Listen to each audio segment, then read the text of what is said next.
Okay, I am ready. I'm sure you are too. Good afternoon, everybody. Thank you all for tuning in. We have a really fun discussion up ahead of us with Rebecca and Scott with Elevate PreK. If you are tuning in, please do take a moment to share this live stream with your networks on social media, in different groups, wherever it might be, to help spread the word and build our audience as we get started here. But let's just go around really quick and do a quick round of introductions and who it is that is here. Rebecca, you want to start us off? Yeah, definitely. My name is Rebecca Cirzan, and I am the Senior Director of Strategy and Innovation at Candelen, and I'm also the Elevate PreK Coordinator. Very good. Welcome. And Scott. Hello, welcome everyone. I'm Scott Pettit, the President of the Wharton Foundation. It's a small private foundation that funds and supports high quality education in Northern Arizona. That's wonderful. And folks, I think many of you know who I am. I'm Adam Shimoni. I'm serving as a council member, but my background is in education. I studied 2 degrees in education at NAU, and I did do a lot of student teaching and practicum work at the schools here in Flagstaff, and then jumped into politics. But this topic is really near and dear to my heart, and what Elevate PreK has been doing over the years has been phenomenal. They've been really a strong movement in town that has a lot of support, a lot of momentum, and is really filling a very niche service for the community that is so needed. So Rebecca and Scott, thank you both, and the teams and the teachers and the families and the whole community that is around Elevate. We really appreciate what you're doing for all of us and are building towards, as we are just getting started here. It seems like we've been going at it for years, and we have, but we're still such a young effort in Northern Arizona. Rebecca, maybe start us off by talking a little bit about the history and some background.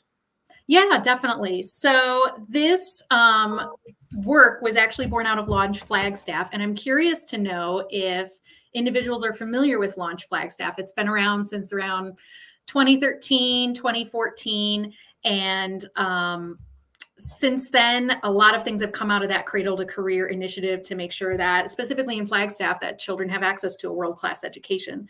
And of course, Elevate PreK is what it sounds like. It's on the Cradle side.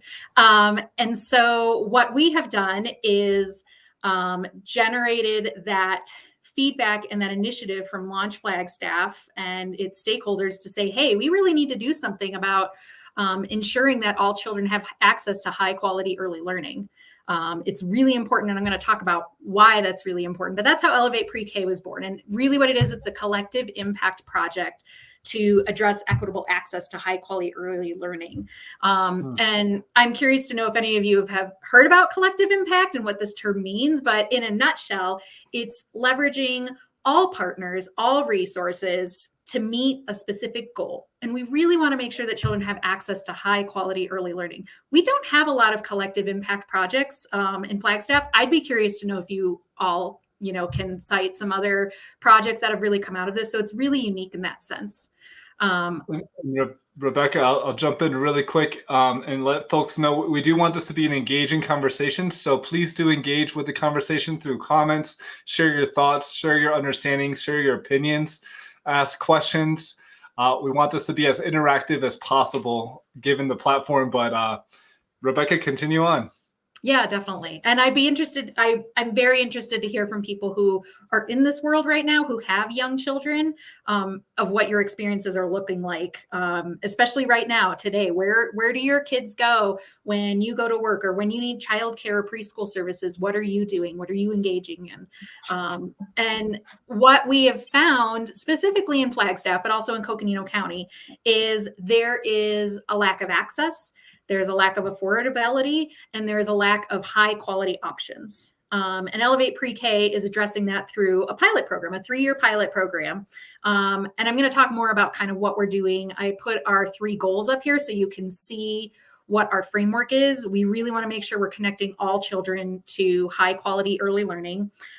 We want to make sure that all families have access to the services they need, because we can't just support the child. We need to support all the layers that support the child to ensure that it's that what we're doing is successful and meaningful. And then we want to make sure we have something sustainable down the road so that all children can continue to have services that meet their needs.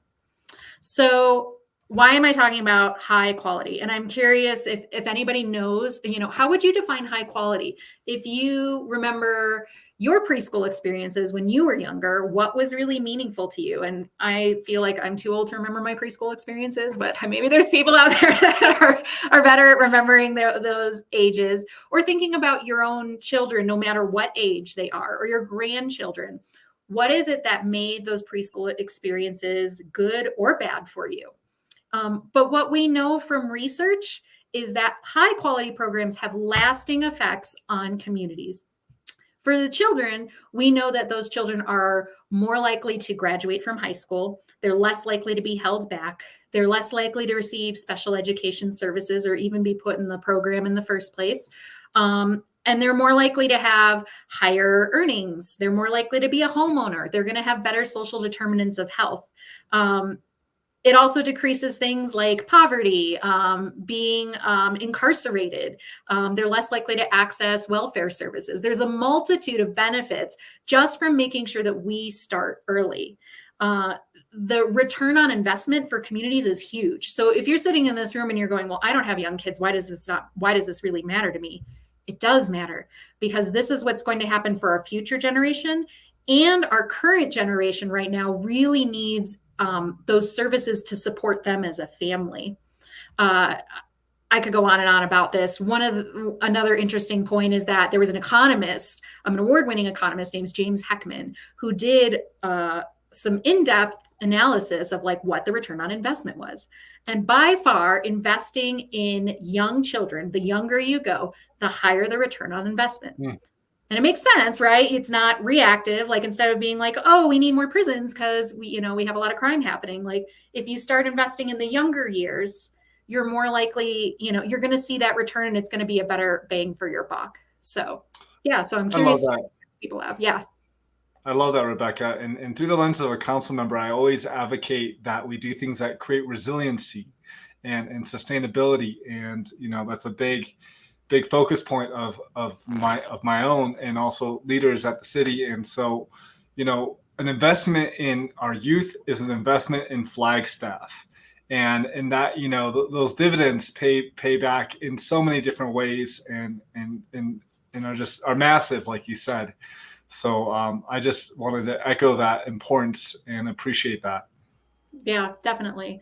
And I think a lot of times we talk about preschool programming and we're like, that's great for kids, but you're right. It's all those layers. Right. One of the interesting things that we have done in our program is think about all the layers that affect a children. And I think I have a picture that shows what this looks like. So this is kind of the big picture of Elevate PreK. And as you can see at the bottom, the child is the center of our work, right? We want to make sure that we're giving them the best start to life that is possible. And so we need to know that they're in high quality programming, but that's not the end.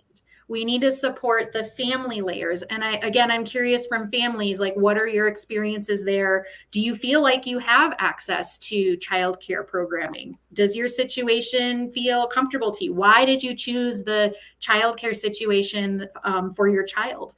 I have neighbors down the street that both of them worked at the hospital, and one of them pared back their work schedule so they could be at home with their child. They just felt like that was a more comfortable option for them. And then I have people saying, I want to go back to school and I need my kids to be somewhere so I can, be at NAU. And so it's thinking about the family layers too, and getting them connected to the services, the childcare assistance that they need. So I'll go back a little bit. Because I talk about this term, high quality. What does high quality mean? Again, what does that mean for you and your family? Do children, why are children happy where they are? Are your children not happy where they are? What is creating that environment for your child? And we actually use a lot of, everything we do. We use research in developing the model for Elevate PreK. We don't just want to say, well, this is what we think. We want to use evidence-based results to determine our programming. So from the National Institute of Early Learning Research, they have 10 components that defines what high quality preschool is. And as you look at this list, I want you to think to yourself, does your childcare program have these things? Did your preschool programming for your children have these things in place? Some of the things that we see that are typically lacking in Arizona and really across the nation is having people who teach children under age 5 have a bachelor's degree. And that sounds like when we think about like K-12 and first grade and sixth grade, we have all those components, right? Like, of course they have a degree, like we would expect that. But we actually don't have that available for many children. They don't have that specialized training. And so it's really important that you're looking for places that have that training for educators and are requiring people to have bachelors. And a lot of time the piece that's missing for that is compensation. You also want to look for small class sizes. So in our program in Elevate PreK, we cap out the number of children that we accept to 18 children. We don't want any more in a room. And this makes common sense. Like when you went to school, how many kids were in your classroom? Like when you were in kindergarten, how many kids were in there? When you're thinking about your current kids or your grandkids, how many kids are in that room? And we know that anytime across the board, you have a lower number of children in a classroom with a teacher, you're going to have better results. And it's kind of common sense, but it's something we need to pay attention to and make sure we're creating. We also need to make sure that there's a robust curriculum. A lot of times teachers are preparing their own lessons on their own, and that's really great when you have really experienced teachers, but we also need to make sure we're putting into play what works for children. What tools do we have that we know are effective for children and that we can support putting into play in the classroom? So those curriculum supports are really important too. And then, finally on this one, I would just say making sure that the teachers have support. So I know there are many supporters of education in our community, and we're really grateful to have a community that is adamant about making sure that, we have a strong education system and that we can provide programming for our youth, just like what Adam said. We need to make sure we're doing the same at this level. And so we need to make sure teachers have the tools they need to work with young children. That's very different than working with a child in second grade or even in kindergarten. They need to know what reasonable expectations are for young children, and that children learn best through play and hands-on experience and meaningful experiences that they've already had, and tying back to that. So, again, please let me know in the chat if you have thoughts about what you're seeing in your programs. What do you see for your child? And I can kind of talk about what we're seeing on our end as far as feedback from families as well, too. Yes, folks, please do engage. Comment your thoughts. If you have kids, if you're involved in preschool, what your thoughts are, what your questions might be. Don't hesitate to chime in. Yeah. So we do have some high quality programs in Flagstaff already, and in parts of Coconino County as well too. If you're not familiar with any of these entities, it's totally okay. I think as a parent, I felt like I didn't know what resources were available until I was in this field. And as a parent, you don't get a manual for anything. We have some programs that put in these benchmarks in place, and that includes Head Start programs. And we know families at a certain income level qualify for Head Start. So my hope is that those families are accessing those services through them. They are considered high quality. We also have a state operated program called Quality First. And the whole point of Quality First is for existing childcare centers and preschool programs to commit to raising the level of quality. So that way your children are getting meaningful experiences. And then in turn, they give each center a star rating. So kind of like when you go to a hotel and you're like, okay, I'm going to Hawaii. I want to pick, the 4-star hotel, or maybe I can only afford the 3-star hotel. So I'm going to look at those first. Quality First has a similar rating scale, so you can assess the quality of those programs that participate. And then, of course, there are accredited programs, and those are, again, programs that choose to meet certain standards and go through an assessment process. But the long story of this, why we're talking about high quality so much. You saw that whole list of here's all the results, right? Here's all the things that we have, that we know impact children if we provide high quality programming. Only 26% of those seats in Flagstaff are high quality. And in Coconino County, it's 14%. It's even less. So as a parent or guardian or family member, of course you want your kid to go to a high quality program, right? I don't know anybody who doesn't want the best for their child. but there's barriers in between that are making it so families can't access those services. Scott, do you want to talk a little bit about how, what we're seeing with families in Flagstaff, specifically around staying in Flagstaff? We've seen a lot of the dynamics change in, who's able to afford to live here. And, how does that influence families? How does this piece kind of fit into that conversation? Well, as Rebecca mentioned, it's important to have high quality education for the kids that are enrolled in the preschool. And let me rewind a couple of years. With the inception of this idea in our community and with the collective impact initiative starting through Launch Flagstaff, we had 4 critical points that we wanted to address and make sure that we achieved. Rebecca's already touched on the first one, which is that the programs really have to be high quality. And it's not just for the benefit of the kids that are in that classroom now, but it really trickles forwards. If they start with a high quality program and are prepared for kindergarten, it really relieves the burden of the remedial programs and the additional extracurricular expenses that need to go into their educational career all the way through until they graduate. The other 3 are that we wanted to make sure that it provided free access, so $0, 0 tuition to the families. We want to make sure that this increases equitable access to everybody who lives in Flagstaff. And there's a couple of reasons why that's important. One is that as soon as you start paying for tuition, it becomes a competitive process instead of a collaborative process. And we would then shift the paradigm that this is something that our community has the responsibility to provide for society, and have it shift to where this is just another one of those services that we expect the families with current 4-year-olds to flip the bill for. It also, with 0 tuition programming, enables those families to go back into the workforce. They can have their children in a program that isn't sucking funding away from their housing costs, their grocery costs. Maybe the families would like to pursue additional education, if it's enrolling in a community college class so that they can get an associate's degree or anything. It enables them to utilize that money for that.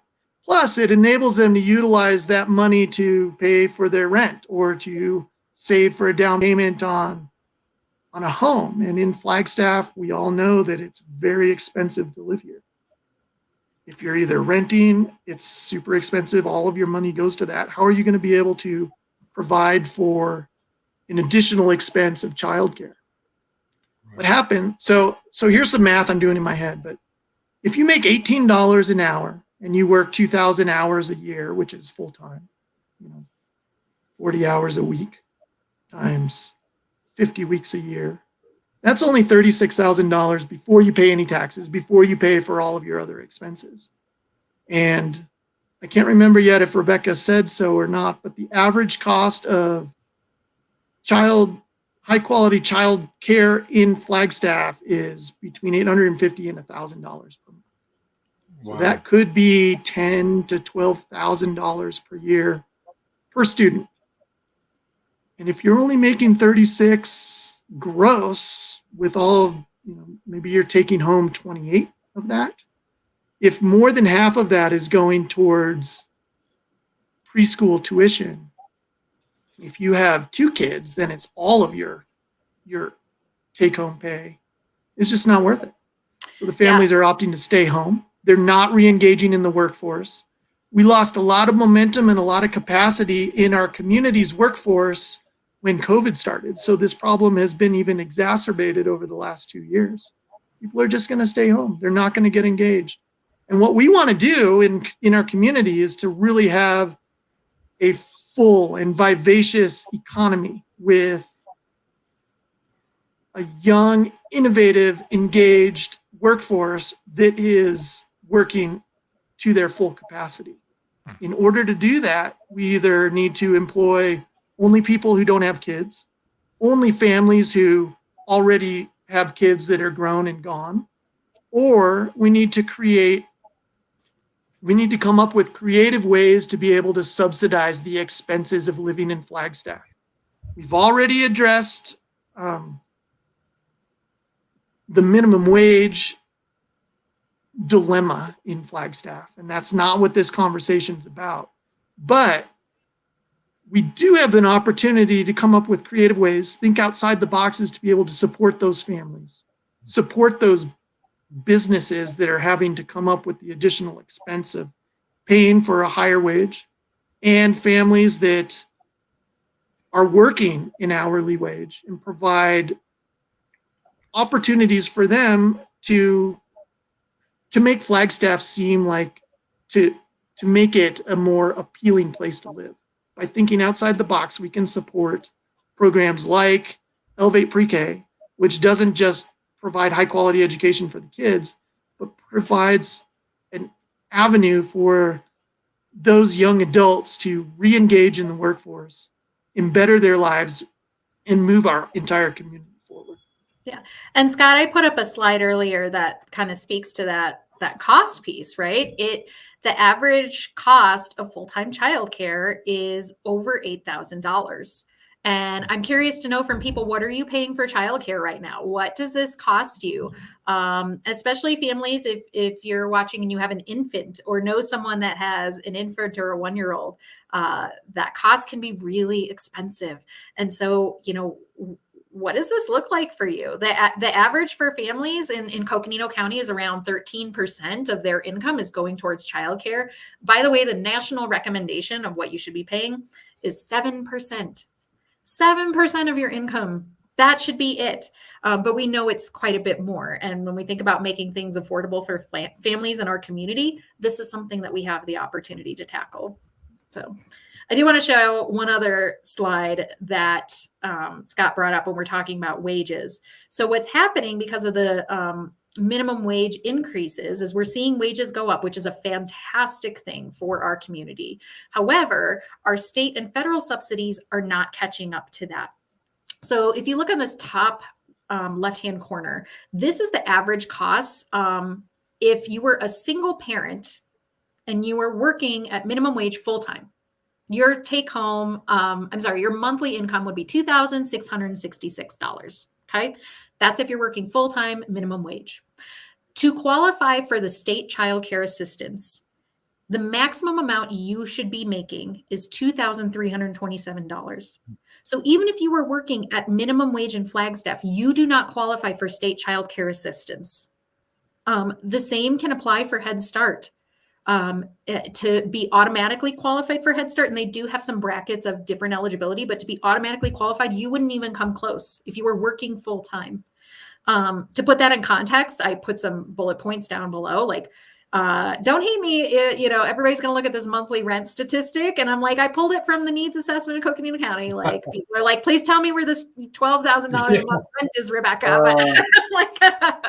But to put that in context of like what people's incomes are going to, childcare is way up there. I had a friend at NAU who was pursuing a job and was moving from out of town. And their first question was housing, and their second question was childcare. Like it is up there. It is a priority for families. And so when we're talking about affordability, what are you all paying? What are you all seeing? What does it cost for you to put your kid in childcare? What experiences are people having? I'd love to know, and hear from you all about what you think this is costing. So I'd like to take a moment to go back and talk about how Elevate PreK is addressing this issue. So let me slide back a couple slides. And I showed you this graphic before about the big picture of Elevate PreK. We're focusing on high quality early learning and all the supports around there. And so I'd like to talk about what we're doing specifically to target that. So one thing is we need to make sure all children are connected to high quality early learning. And as we already have discussed, only 14% of childcare sites in Coconino County are high quality. And there's not enough seats for every child to attend preschool. We're short seats. In fact, there's about 2.5 children for every seat available in Flagstaff. If every child were to attend preschool, we wouldn't have enough seats. So what we need to do is we need to establish full day year-round programming. We need to make sure that families have access to programs that meet a family's working schedule. Something that's 9 months sometimes works for families, and that's great if that works for your family, but for a lot of families, it doesn't. So we needed to provide the classrooms that support that. And then we need to build in all of those components that make it high quality. We're talking about the highly qualified staff, the supports for the staff to make sure that they're well-trained and well-educated to care for your children. We need to have evidence-based curricula with that we know works for children. NAU is a great partner. They have been managing our evaluation. They are measuring the effects on children and families as part of this program. Because as a community, we need to know, is this working for children and families? So over the course of our 3-year pilot, we're collecting that data, and we're having really good positive results right now that I can share if people are interested. Certainly, if you have questions about what you think, what should I be looking for my child, or what do we think is going to happen with families? Like, I'd be interested to share that all with you and get that information out to the community. We also want to make sure we have those partnerships in place so that families are being supported while their children are in the classroom. And we partner with Building Community, which is Renee Redday, does a fantastic job of building rapport with families, continuing to communicate with them. Not being the school is sometimes helpful for families. I don't know if any of you have had experiences about communicating with your school. We know that some families have challenges with communicating their schools and they don't see eye to eye. And having a designated person that solely focuses on families is really critical for making sure that those families have a voice, that they're getting the resources that they need, and that they have someone that they feel like is in their corner at all times. And then again, this is collective impact. So we're putting pilot classrooms in place to fill the gap of needed seats. Again, we don't have enough preschool seats, so we need to fill the gap, and that's what these pilot classrooms are for.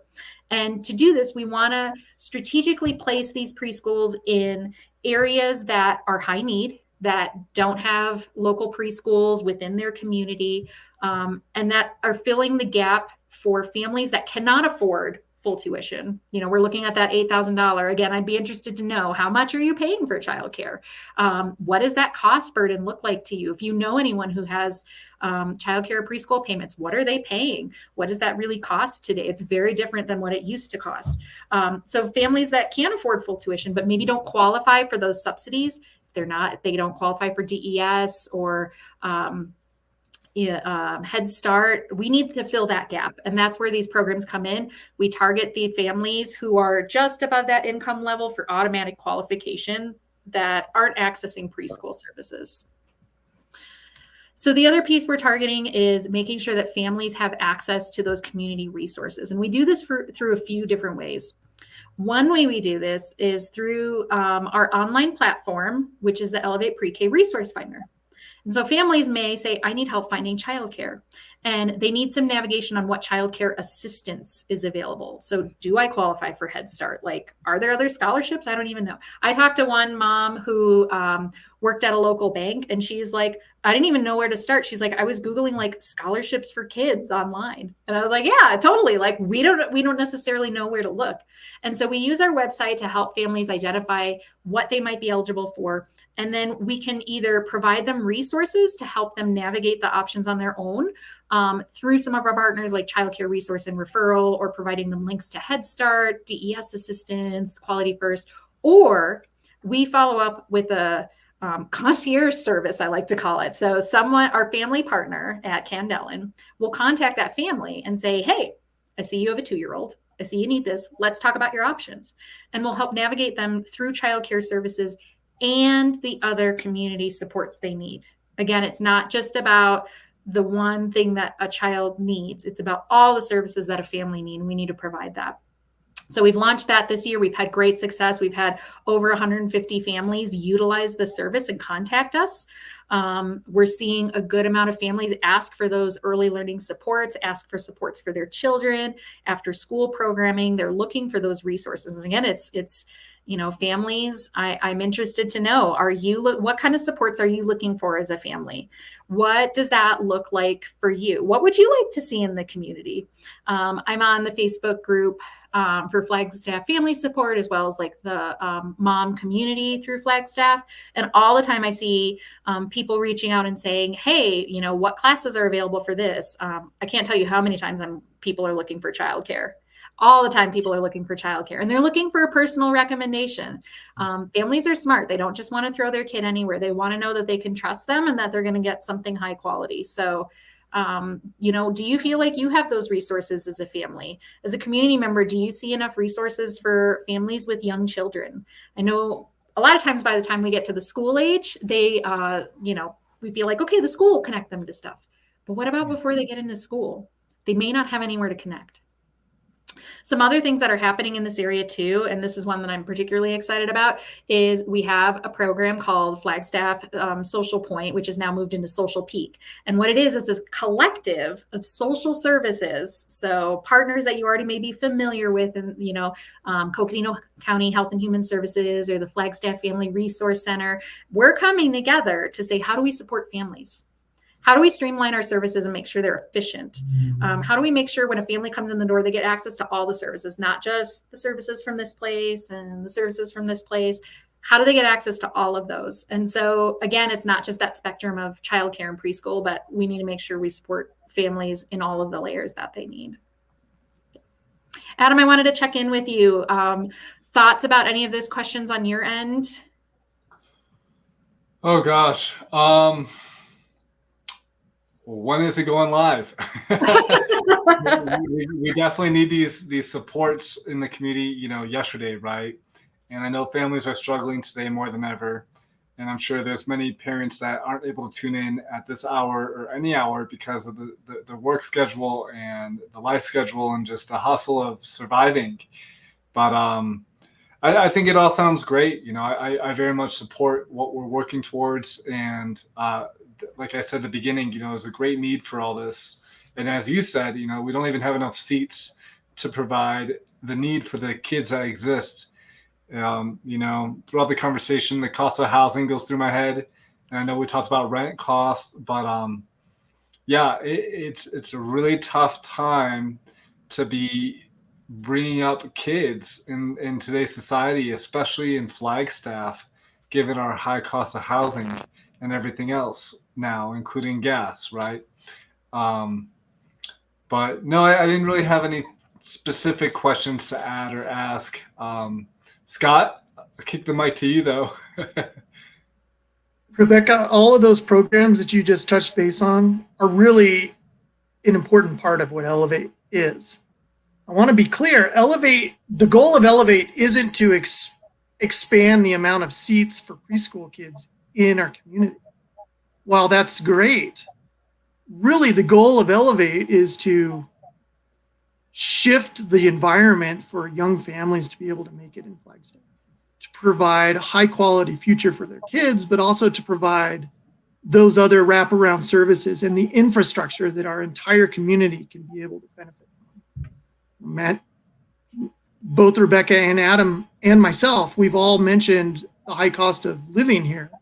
And if we can come up with a way to address some of those issues, and it's not just the expense of living, but what do we want our community to look like for the next generation? We're at a tipping point in our community where the cost of living is getting so unreasonable that those families with young kids, those individuals that just graduated and have the latest degrees and the latest education, they're at the cutting edge of technology and innovation. We want them to stay in our community. We want to create an environment where they see a place that's attractive for their family, for their kids, for their spouses, for their own careers.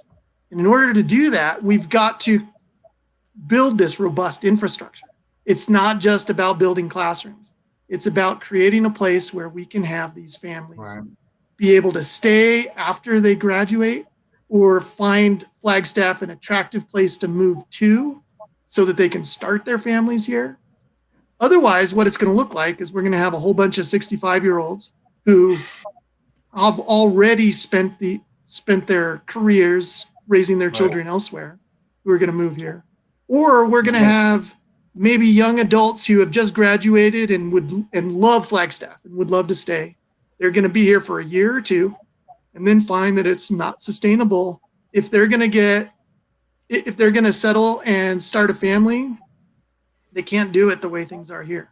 So what's happening is that the houses are being bought by investors that don't live in Flagstaff, and they're turning them into VRBOs or vacation rentals or renting them to students. And that impacts everybody. That impacts everybody who lives in those communities, in those neighborhoods. It's not just the people with 4-year-olds, the families with 4-year-olds that are seeing this crunch. And so we're at that tipping point, the trajectory of becoming a community full of neighborhoods that have mostly investment homes or short-term rental homes versus a community that is attractive to those families, that we can bring those families that have that innovation, which ultimately will make Flagstaff an attractive community to those global industries that have historically passed over Flagstaff to go to San Antonio or somewhere in Texas or somewhere in Silicon Valley of California or somewhere else where they can attract and retain the type of workforce that they want. What is it that we want Flagstaff to look like in the coming decades? Yeah. I think it's probably, it's a good segue, Scott, into thinking about like the infrastructure we need, right, to support families. And so out of our 3 goals, one of our goals is also thinking about sustainability. What does this look like down the road to make sure that, again, all children and families have those access to early learning supports? And so we need to make sure that the existing programs are strong, that they are high quality for the families, that they are meeting the needs of families in our communities. We need to make sure that our partnerships are strong so that we are working together to meet the same goal for families, so that all children have access to high quality learning. And then we need to think about past this pilot, let's, as we learn from this pilot and get results about what is happening, what are the outcomes for children? What are the outcomes for families? And what are those outcomes, not only just post preschool program before they're going into kindergarten, but what does that look like in 3rd grade? How are those children doing? What's happening as a result of being in those programs? How do we sustain this program? How do we make sure that all children have access to that? And as a community, we need to come together and do it. It's not one person's job to ensure that if one person could have done this, they would have already done it, right? We are all working to make sure that children have access to those services and that families have access to those supports. And so that's part of our 3-year plan as well, too. As we pilot this, we need to come together as a community and say, what does this look like? And I wonder, from your listeners and your viewers, what does that look like? Who should be participating in this conversation? Who should be at the table to make sure that early learning is a priority for our community? And I'd be curious to hear what that looks like on your end. And as I think about that, somebody may be watching this and going, this is really cool what you're doing. This is really great. I'm going to, sit and watch what's happening. But everybody has a role to play in ensuring that children and families have what they need in our community. Everyone can play a role. And it may feel really small, but there is something for everyone to do. I think one thing you can do is start, go to our website first and get a look at what we're doing, elevateprek.com, and take some time to share this on your social media. Share this with your employer. Share this with your neighbor. Share this with organizations that you work with and say, hey, did you know that it costs over $8,000 to attend childcare? Did you know that there's not enough seats for children to attend preschool in our community? Those are if you share one piece of information, it's going to make people stop and say, oh, I didn't realize that was a thing. And we can help you, give you the tools to say, hey, I'd like this to be a priority. There's lots of ways you can, again, social media is a very easy way for people to put out something. And again, we are grateful for Adam's support and being able to make sure this is front and center for people out in our community. Other ways you can do this is being able to host an event to speak about the importance of early learning. So if you work for an employer in town, Like you may be thinking, hey, I was not aware that like people could not go back to work because they didn't have childcare. And I have some more to say about that later. And do you know anyone who didn't go back to work because of the pandemic? Do you have neighbors that childcare affected their ability to go back to work? Were you someone that was caring for kids at home during the pandemic and your employment changed, or you voluntarily left the workforce, or something changed? I'd be curious to know what's happening. Did anybody have those experiences? Because we certainly saw them in the news, but I want to know what's happening here. I want to know what's happening in our community. So please share your stories. I'm going to share the email again at the end, but it's info@elevateprek.com. Just shoot me an email and be like, hey, this is what happened to me and my family. Or, hey, my neighbor down the road, this happened. I'd be interested to know. The other thing too is just join your voice, get on our mailing list so you can keep up to what's happening. And that way, as you hear something or see something, you can say, oh yeah, I had this thought. Have you thought about this? Have you talked with this person? Have you talked with this group? Because again, thanks. I appreciate you sharing that. Like, it is important to be able to put all those pieces out there for the community, because everyone has a piece to play in supporting young children. Other things that you can do as well too is just thinking about who should be a key partner in this work. And again, you may be sitting watching being like, I don't know, Rebecca, I live here. This is super cool. It's really great. But there are things you can do. And just, I think outreaching and letting us know. I talked to someone who is employed at a private business, a very small business in town. And we did a presentation and she happened to be present. And she was like, oh my gosh, this is completely my life. Everything that you are saying is completely my life right now. Like, and I'm going to have another kid. Like, I can't even tell you.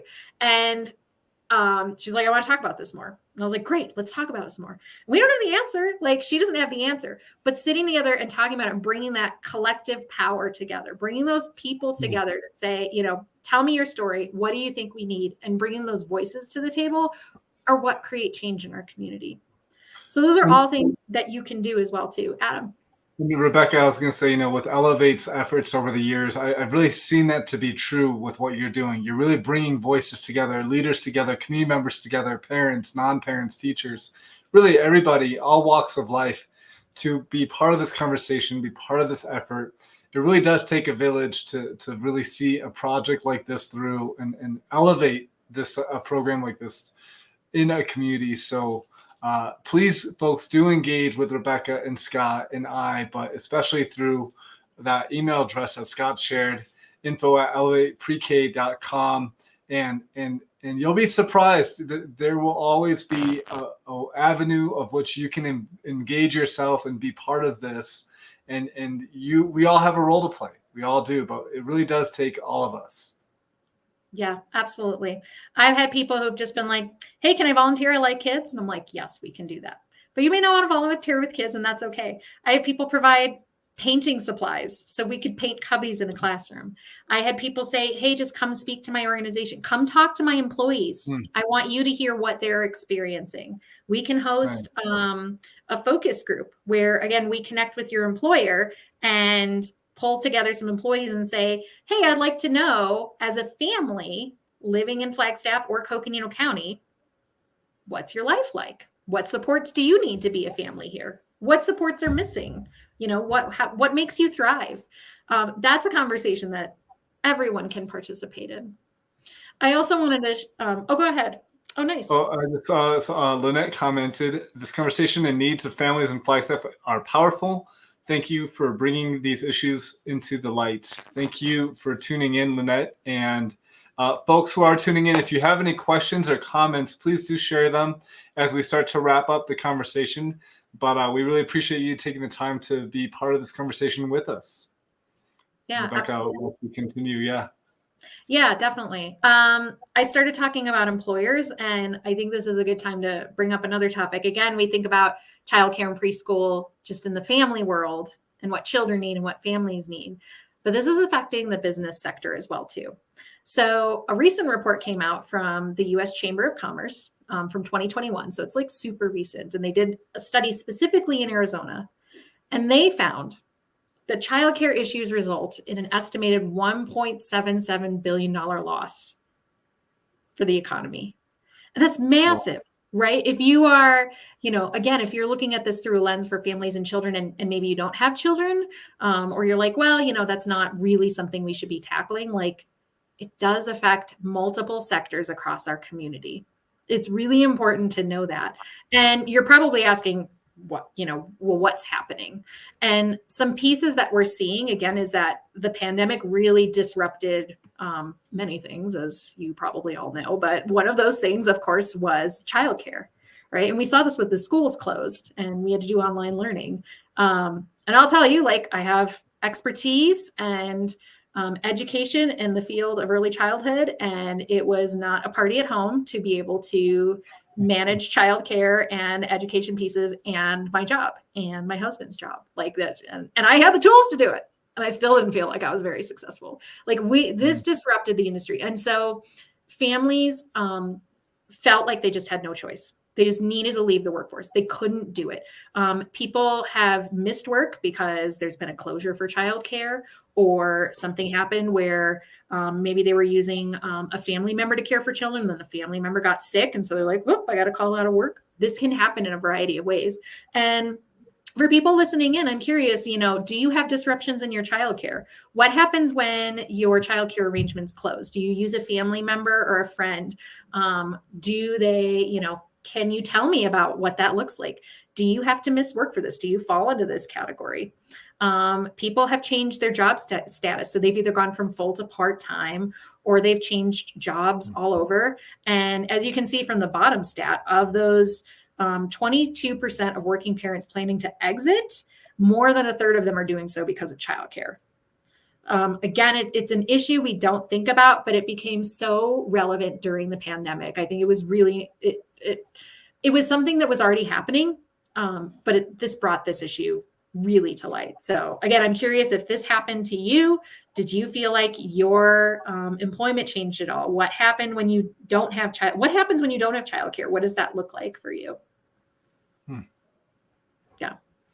So I think those are interesting pieces to think about as far as the workforce piece, plays into factor. I think another piece to think about, again, as we've been talking about, we talked a little bit about affordability, and we talked about this access piece too. And as I mentioned before, there are 2.5 children for every childcare seat available in Flagstaff. And for the youngest children, the situation becomes worse. There's very few regulated childcare centers and homes. And when I say regulated, that means like something that's licensed by the Department of Health Services. So the same way you go to a restaurant, right? They're monitored by the Department of Health Services. The same thing can apply for childcare, but not everybody's using regulated childcare. Again, what are your arrangements? I'd be interested to know, did your kids go to a center? Were your kids cared for by grandma or a family friend down the street? Who is caring for your children right now? In Arizona, we see the vast majority of children in at-home childcare, where they're being cared for by a family member or a friend. And part of that has to do with access and affordability. If you can't afford to go to a high quality center, or there's not a seat, then you still need an option to care for your children. I think an interesting statistic too is just the vast majority of, I wouldn't say the vast majority, but a good, 2/3 of children in Coconino County are not enrolled in preschool, which means they're most likely not starting in kindergarten. I know many times people at the local level are like, I want to do stuff for education. And a lot of times that falls within the state level. This is something we can do at the local level. This is something that communities do support at the local level. We have an opportunity to be able to support in this area. This is something that we can actually take action on as a community. And that's empowering, that's exciting. Often we put so much energy and thought into things that are way above and beyond us. We often talk about national issues or even statewide issues or global issues. And here's something that is so grassroots that you can literally reach out and be a part of and help progress. I mean, it's such a great opportunity for all of us to be involved with this and really be a part of a real change, that you can really be proud of. Yeah, it's quality of life. I mean, that's, part of why we're all here is we all have, we experience the benefit of being part of something bigger than just us as individuals. And so I do empower anyone who's watching to get involved with a program, whether it's Elevate PreK or another program of interest, and put your time and energy and dedication into something that will produce results and not just, yelling at the TV screen, or calling people that really won't take action. Here's an opportunity for you to be part of real action on the ground. It's an amazing opportunity. Yeah. Thanks, Adam. And again, we really want to hear from people. Part of the way we design this program is to make sure that the family and the child are at the center. We don't want to design something that works for the system. We want to design something that works for children and families. Otherwise, it's not valuable. It's not something that we should be considering. We have to make sure that it works for our children and families. So again, please share your stories with us. Please share your experiences, thoughts or ideas about, how you want to partner with us. And again, if you're like, I don't know, but I think this is important, send me an email, get on our mailing list. This is something, again, that touches across multiple sectors in our community. And it is something that we can do more about. Scott, I know you sort of touched upon this, but, why is this important for you as a funder? Why, you've been involved with Launch Flagstaff since its inception. You've been involved in education as a funder for a really long time. Why is this significant for you? It's unique. What's really neat about Elevate PreK is that it's not just expanding classroom space. It's not just creating a program that enables some families in our community to have this resource. The neat thing about Elevate PreK is that it has been this collective strategic development of infrastructure since the start. And as an investor, as somebody who's supporting and contributing to the programs that the Wharton Foundation funds, this is how we leverage our investments. It's all too easy to, as an investor, to see requests to fund and support programs that don't engage and leverage and multiply the impact and move that forward. So for us, we're a very small foundation. We don't have the capacity to do citywide or community-wide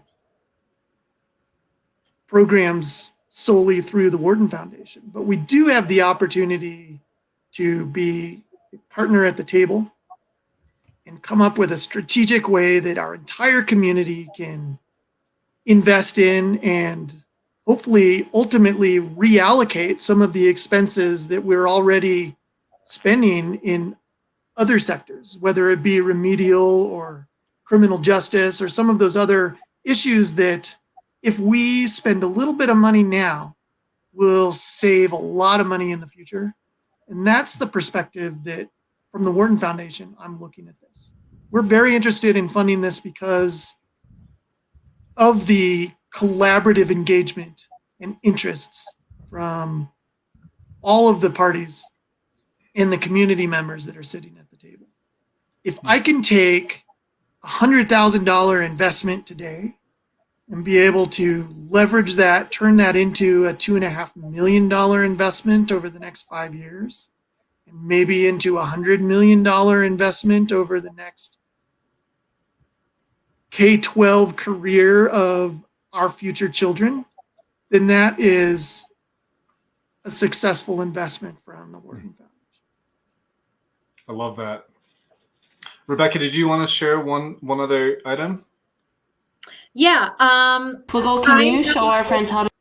Yeah, I'm sorry. I got a little click happy. So I'm happy to share just a little video clip of what we've been doing in our first year. We launched our first pilot classroom this past year, and we're preparing to launch a second starting in the fall. So I thought this would be a good time to just share a little bit what's been happening in the classroom. So enjoy. To do the turtle one more time. Please stop. Take a deep breath.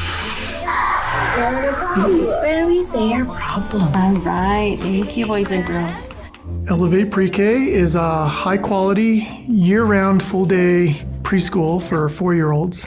The idea is to provide equitable access to all families in the Flagstaff region.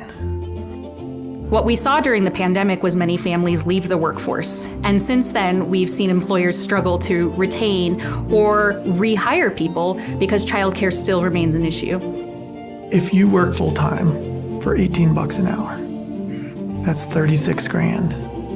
And if you have 2 children and each child costs 12 or 14 grand to be in a full-day, year-round program, that's 28 grand, right? So they say, it's not worth it. So Elevate PreK specifically targets families who are in an economic bracket where they may not be able to afford to go to preschool programming, but they don't necessarily qualify for childcare assistance or preschool assistance in our community. And so Elevate PreK specifically targets the gap of families who are in that federal poverty level who can't be on either side of this bracket. One of the unique things about Elevate PreK is that we're specifically targeting families who are in the workforce or in the process of getting job training to make sure that we're meeting their needs for their children. To do this, we make sure that our programming is full day and year round. We want to provide all the supports to make sure that family members are equipped to remain in the workforce. The Elevate PreK program is preparing the children for kindergarten in several ways. It's helping them socially, especially because they have that opportunity to have relationships with other kids that are their age. And so when they get to kindergarten, they'll already know how to communicate with their peers and talk with them and play with them. Also, it's preparing them academically. Elevate PreK is a unique program because it has a 2-generational approach that's going to benefit the community now as well as down the road. We know that high quality early learning programs affect children in several ways. We know they're more likely to be kindergarten ready. They're less likely to receive special education services. They're more likely to graduate. And then down the road, from a community perspective, these students are also less likely to be incarcerated. They're more likely to be a homeowner. They're going to have higher wages because they've graduated from high school.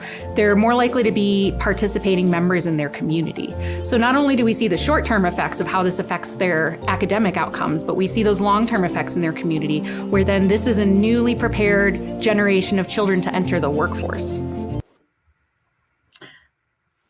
So yeah, thanks, Adam, for letting me share that briefly. I think it's really important, again, to just go back to our center of why we're doing what we're doing. And it always goes back to children and families. And it's just been such a joy to see this,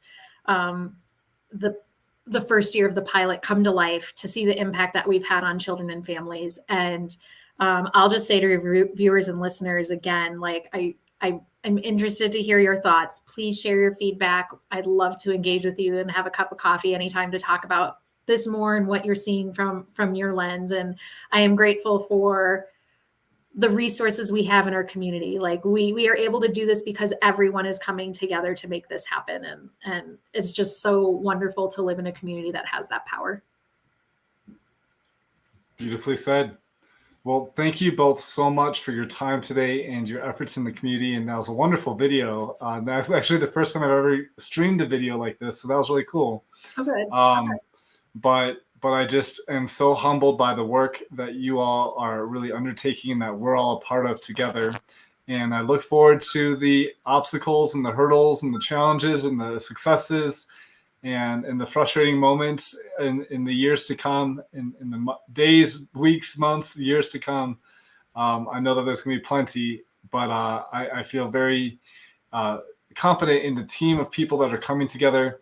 And as Scott said, all the partners and all the different, partner agencies and individuals, it's really a wonderful, wonderful effort to be a part of and to witness. So thank you both so much for your time today. Any last closing comments you'd like to say before we wrap up? I've got this vision that in a decade or so from now, let me just say today, you can walk down the street and run into a 5th grader or an 8th grader. You can say, oh, where do you go to school? And there is, without a doubt, an assumption that that child is getting educated in our community, right? that is not the way it is if you walk down the street and you see a young family with a 4-year-old or a 5-year-old. You cannot assume that those children are getting a high quality education as part of an engaged part of our community today. And I would love to be able to walk down the streets of Flagstaff, see those 4 and 5-year-olds, and be able to ask their parents, where is it that your kids go? Because I know for a fact that they are involved in some way, in some high quality experience. Beautiful vision. Thank you for sharing. Rebecca, closing comments, words of wisdom. We can do this. We have the power and the will as a community to be able to do this. And it has such a lasting impact. This is a great way for our community to make a lasting impact for children and families now and for future generations. That's great. Again, thank you both so much. Thank you all for tuning in. Again, go to elevateprek.com to learn more. And if you have any comments or questions and you'd like to reach Rebecca and Scott, please email them at info@elevateprek.com. Again, that's info@elevateprek.com. Have a wonderful day. Again, thank you both for your time today and taking the time to communicate with me and our community through this platform. And I look forward to the work ahead. Cheers. Appreciate it. Thanks. Thanks, everybody.